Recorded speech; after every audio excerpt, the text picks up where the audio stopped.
Coming up on today's episode of Parasport Nation, Geoff Harris has been named the award recipient of the Dr. Doug Clement Award for Athletics Canada's Coach of the Year. This past summer, he guided wheelchair racers Cody Fournie and Austin Smeenk to gold medals at the Paralympics. He joins the show to talk about his journey from Olympic athlete to head coach. You won't want to miss it. Let's get started. Welcome to Parasport Nation with Alex Smyth and Nathan Clement. Welcome into Parasport Nation. I'm your host, Alex Smyth, as always, joined by co-host Nathan Clement. Nathan, how was your Father's Day with Dr. Damage Clement? It was wonderful. We really got to appreciate the sun out here in Vancouver, and I did go for a little bit of a bike ride with him, so it was a very, very lovely way to spend Father's Day, and hopefully it was the same for you. Yeah, you know, it was a great day to spend with the family. And for anyone who's not aware of the reference, be sure to tune in to our Father's Day edition where we had a chance to sit down and chat with Nathan's dad, aka Dr. Damas, to find out a bit more of the background. It was such a great opportunity and to celebrate and learn more about Nathan, learn about Nathan's dad, and learn more on the different side of the sports world. But Nathan, it's been another busy time in the parasport world. You got an update for us? Take it away with the PSN update. Now, the PSN update.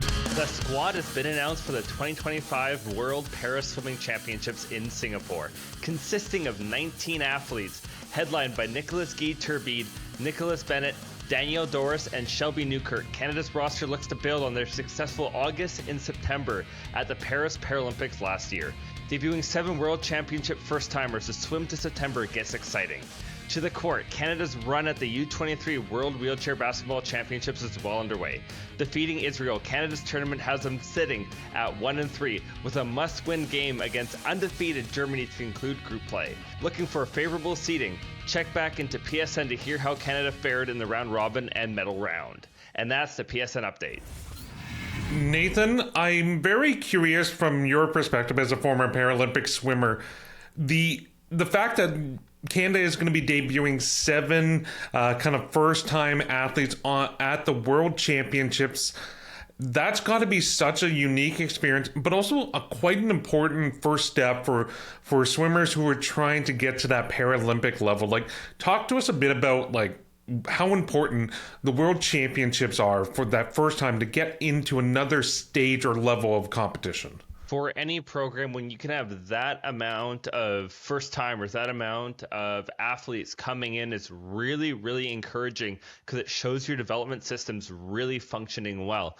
Now, going through this roster, there is a bunch of athletes who have been to Paralympics but haven't qualified for a World Championships before, like Sebastian Musabi. So with World Championships in swimming, unlike a sport like mine in cycling, World Championships happen every year. In swimming, it's every 2 to 3 years. So the fact that they're getting this opportunity to race is amazing. Like, I think back to me in 2015, where I just had surgery a couple weeks before, and World Championships was a great opportunity for me just to get the nerves out of the way leading into the Pan Am Games about a month after the World Championships. But just for any athlete to step up to wear that maple leaf to represent your country is an exciting opportunity, to have it somewhere like Singapore is going to be really amazing. And I cannot wait to see what these names are going to do, whether they're veterans or they're first timers. Yeah, the World Championships are such a great opportunity. You know, there's so much that goes into it. You get the big crowd noise, you get pumped up, the adrenaline for that first time. You have to wait in that quiet room for your name to be called and to come out that first time. It's exciting. That actually tees up perfectly, if I do say so myself, to our conversation with Geoff Harris, the Athletics Canada coach and recipient of the Dr. Doug Clement Award. Don't worry, no relations with our co-host Nathan, but Geoff was the coach who oversaw some of the great success that we saw at the Paralympics from Austin Smeenk and Cody Fournie, among others. He joins the show now to share his journey from being an Olympic athlete to a coach on the national team. Here's our conversation with Geoff Harris. Geoff, thank you so much for joining us today. Yeah, thanks for having me. So first off, congratulations on the Dr. Doug Clement Award. What does it mean to be honored with that award? Yeah, I mean, it's a great honor. It's sort of the top end of our coaches awards in athletics. And it puts me in some very top level company. My previous coach, Heather Henniger, who coached me when I was an athlete, is a member of that alumni, and a bunch of the coaches that I would call mentors to me over the last few years are also all part of that. So that was a nice recognition from our organization.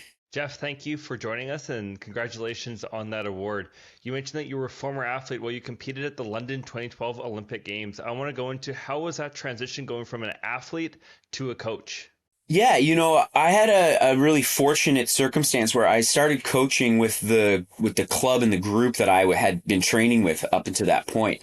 So my coach at the time was Heather Henniger, she's still a current coach here in Canada. She's the lead of our West Hub out here, and she coaches Nate Reich actually in the 1500 meters still. But I was able to mentor under her. I was her apprentice, and so I got to sort of step into a very familiar space in that I had been an athlete in it for the previous 10 years, and then got to step into this sort of other role. Now I'm on the other side of the fence, but it was still quite familiar for me. So I feel like I had a very lucky circumstance in that way. And it helped my sort of pathway. I didn't have to spend a lot of time in a bunch of other systems sort of working my way up. I got to jump right into the high performance side of things. So yeah, I mean, it was great. And it was fun because the lifestyle, the travel, and all those other pieces that go along with sort of this sport world, I was again very familiar with. I literally was just sort of mapped on. I worked with the Olympic program for the first 5 years of in my coaching. And so I really just fell into the same sort of travel patterns and everything. So the places I got to go and coach were quite familiar to me. So yeah, it was a really smooth transition. And, I've had a lot of really, really brilliant mentors along the way that have sort of made it possible for me. And kind of leaning on your athletic background, was there any specific philosophy or approach you wanted to bring to coaching that you had to kind of encountered or experienced during your time as an athlete? Yeah, that's a great question. I got the opportunity to train under a few different coaches. Heather was my primary coach, and she's the one that saw me through to London and through to the end of my career. But I had an opportunity to train down in New Zealand with a coach down there, their national team coach at that time back in 2009, and then Win Gimitrowski, who was sort of the mentor to Heather. I got to do a lot of direct work with him, and so really just taking pieces of everybody, sort of the best of all of them. And I think that's what coaching is in a huge way. Anyway, it's, no one's really reinventing the wheel. We're all just taking our interpretations of what we either did or have got to see work. And so, the individual training programs and really approaching each athlete as their own sort of whiteboard, and we're going to figure out how to do this for this athlete.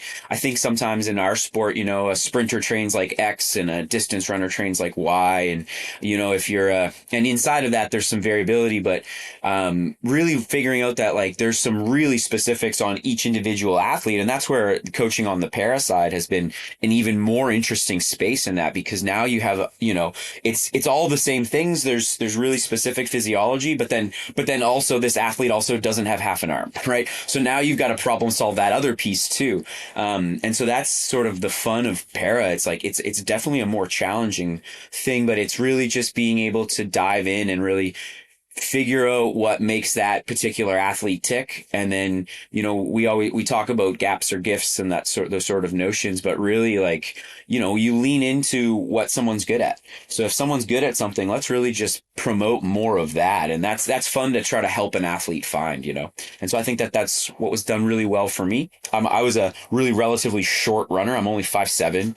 And so I had to rely a lot on perfect form. I couldn't afford to have any sort of dysfunction in how I ran. I had to be as efficient as possible.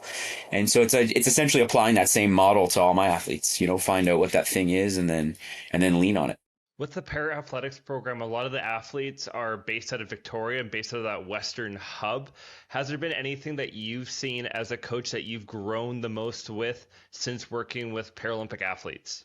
Well, yeah, you're right. So we've done a really good job of really supporting and helping the wheelchair athletes come out here. I think one of the major factors that you see amongst wheelchair athletes specifically is that the capacity to train outdoors all year long makes a really significant difference in development. Rollers are a good alternative, but they're only just good. They're not great. They don't replace it. And so any amount of time you've got to spend on rollers, we know is going to push against you. And that was always sort of the idea anyway, when we first sort of implemented it and really encouraged some of the wheelchair athletes to come out here. And we've just seen that actually come true. You know, we've really seen that the athletes that come out and get to spend that more chair time, we don't only see an uptick in performance, but chair control, a lot of other things go along with that. And if you're even in the sprint races, you know, we're talking about a really, really specific finesse of how to propel these chairs. And if you're not super skilled in keeping that chair, you know, sort of perfectly straight, you know, there's an equipment side to that, but then there's also just how you impact the wheels. And so that ability to keep athletes outdoors all year long and staying in that space of constantly under control, I think has been one of my major takeaways. And it's validated essentially what we're doing out here. And let's get into a bit of the specifics, because some of your athletes, specifically Cody Fournie, Austin Smyth, had huge summers at the Paralympics. What went into them achieving that level of success on the world's biggest stage? Yeah, you know, we did, again, like applying back to sort of the protocols that I actually went under, you know, we did a lot of simulation of how it's actually going to be when you're at the Paralympics. Like, you know, so if we kind of move backwards from like what we did right up until, like, you know, doing the call room protocol, right? So every training day, the athletes, they would do their warm up, they would do their drills, and then I'd make them go sit quietly for 25 minutes, because that's what's going to happen on the day.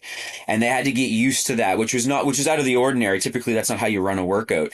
And so, you know, really focusing on making sure that they were absolutely prepared for every variable at the event itself. Austin is a really seasoned athlete. He's been to a lot of major events. And so he already had a lot of those skill sets in place. But one of the things I think we did different with Team Canada this year was we as a staff, we put every backup in place that we could have. We had an extra set of wheels, an extra set of gloves, and there was someone standing outside the call room just waiting in case, you know, a puncture happened. And I think by doing that, we also gave the athletes the confidence to understand that, like, no, everything's being done. There's nothing that's out of my control now. So that was a big part of it, was like really that, I don't want to say over preparing, but really preparing to 110%, making sure, like, essentially over preparing. And then building up into that, you know, the Olympics being when they are, after our national championships, we had quite a little period of time. We had a 6-week, I think, time period to really go in and just now get ready. And so on the able-bodied side, on the Olympic side, a lot of times the Olympics is pretty quick afterwards. It's within a few weeks. So the work has to sort of be done. You're doing the really, like, the finishing up work sort of leading into those majors. But where Olympics falls after, a lot of times we have a little more time. So we were able to really go in and address some of the gaps that we thought we needed to really address to prepare. And we just had this really great group of athletes out here all training together. Some of the athletes that didn't qualify just stayed in the group and trained just to keep the group sort of the group, you know, which I think was a massive benefit, just to sort of keep that familiarity and keep that sort of, you know, we really believe in creating a fun, positive atmosphere. Workouts, you know, sports in the end is for a lot of these guys, it's their job, but, you know, sports is supposed to be fun. And so making sure that we kept that, and we didn't get too serious. We got just serious enough. Enjoying sport and appreciating it's such an important part of the journey. And especially early on in the year, there's already been competitions in Europe, in the Middle East, all leading up to India, where World Championships are going to be happening this year. How is the preparation going leading into the Worlds in India? Yeah, we had a really great Swiss series. We just got back from Switzerland, and our athletes all performed sort of exactly where you'd want them to perform, with the knowing that India is not until September. And so with that in mind, Austin he got within 0.2 of a second off of his world record in a race that really wasn't set up to go fast. It just did, which was really, really positive to see. Cody PB'd in his 200 meter while he was there, which is another great thing. Race prep and everything's going well. We've got a great little series of races. We're going to host 2 meets in Hamilton leading into our nationals. One of the major pieces in our sport with athletics is just opportunities for wheelchair athletes to get on fast tracks. This is Arbonne. We go to Switzerland every year because most of all the fast times that have ever happened there. And that's because the track is just in a certain condition that's ideal for it. And so we're putting on some meets leading in Hamilton in hopes that, because we know Hamilton's a Mondo track, and we're hoping we can get a couple more opportunities for the athletes to qualify. But right now we're Athletics Canada, we're taking 25 athletes to the Paralympics. And so it's all, our selection criteria is mostly based on where you sit in the rankings. And so, most of our athletes out here are within that quota right now. And so they have up until the end of nationals to do that. So we've got quite a few more race opportunities. But I think we're going to have a really good full team, and I don't think there'll be any major surprises on who makes it. Well, I mean, you can't choose a better place than Hamilton to go and do a meetup. Not that I'm biased by the fact that I'm living in Hamilton, but I think it's just a happy coincidence. One thing we all, obviously we're very much tied to the sports, but we also love to talk about food, and obviously spending time in Switzerland. I mean, you got to give us a bit of a lowdown. What was the food situation like on the road? As a coach and former athlete, do you get to indulge a bit more now in the food? Maybe when you were there in competitions as an athlete, you had to be a bit more restrictive or focused in? Yeah, well, certainly, it's different. I'm selecting from a much different menu now that I'm on the coach side of things. There's no question about that. The food in Switzerland is the problem. Really, is how expensive it is. It's unbelievably expensive. And so you go out and you see, a pizza is 18 Swiss francs, and you go, okay, I guess that doesn't sound that bad, but when it's like 1.67 or whatever it was, it's like, you're like, oh, like just my little meal, and a drink was, $52. And so you start to, that sort of, we get per diem a lot of times on these trips, and it came nowhere close to covering our expenses we were having.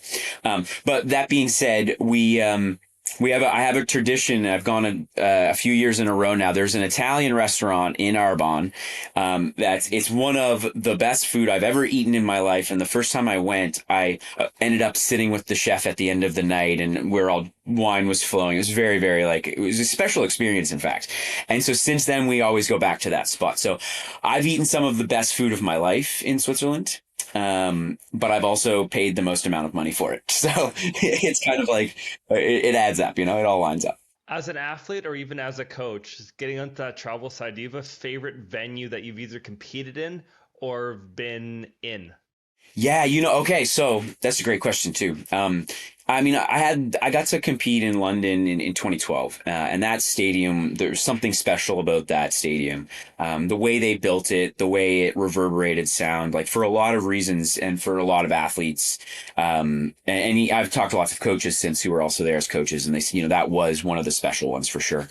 So that was a really unique opportunity, obviously. And I only raced in that stadium that one time. Well, I had 2 races, the quarters and semis. And, so that was, I still have to hold that at the highest point, but the Paris Grand Prix, so where our Paris World Championships were in 2023, and then they have the Grand Prix there. It's I should know the name, but the stadium that we go there, it is one of the most, they do the Diamond League in Paris at that stadium as well. It is one of the coolest stadiums in how it's built, in sort of like how the sound sort of sits inside there. And it's a really fast track. And so I have a little bit of I feel a little nostalgia for Paris now. We went a lot of times in the last few years leading up to the games, and that stadium I spent a lot of time in. So I think that those two would be my 2 highlights of a coach and athlete. Geoff, I want to end the conversation on this. For yourself as a coach, what is the lasting impact that you hope you can have on the athletes that you are training, that you are coaching up, as you kind of have entered this stage of your career on the coaching side? Yeah, that's another great question. I think that I was an inquisitive athlete. I like to understand why I was training what I was training.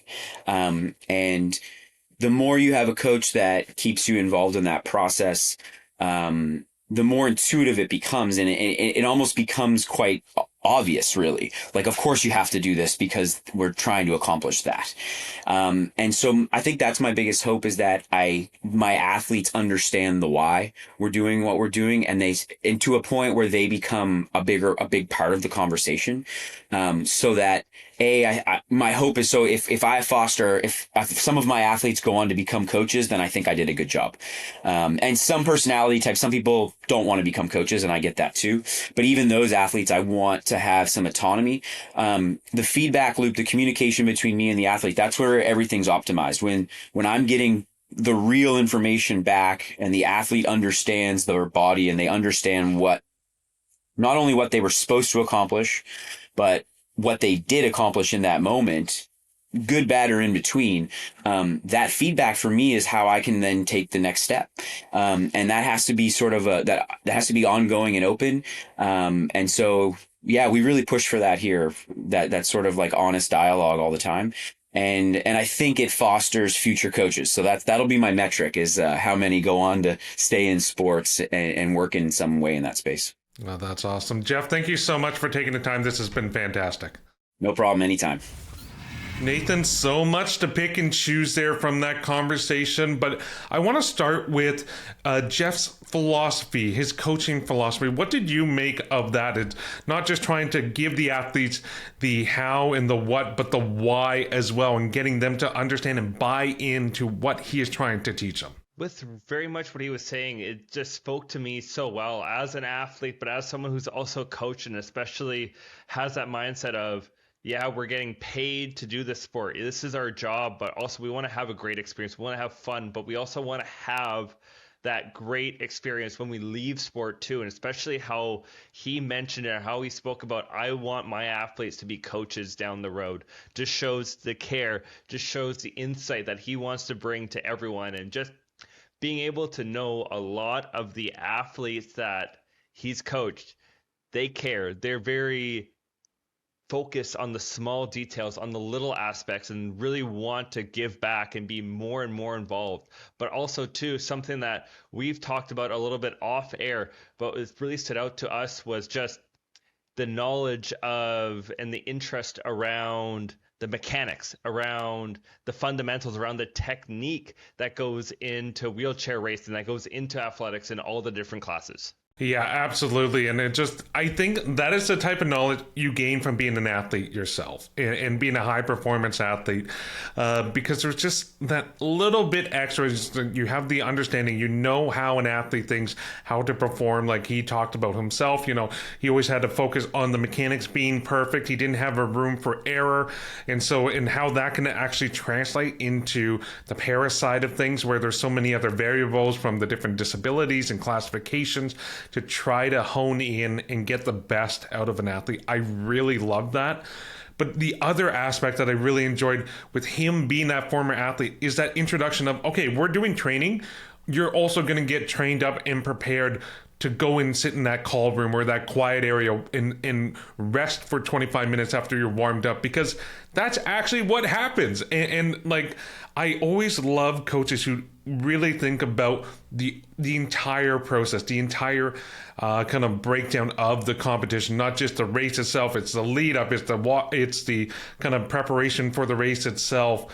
All those factors coming into play. He's instilling that and introducing that to his athletes. Clearly it paid off. What did you make of that? It's amazing. It's the simulation of everything, because we train so hard to be able to handle that 100 meters, that 200 meters, whatever that distance that we're racing.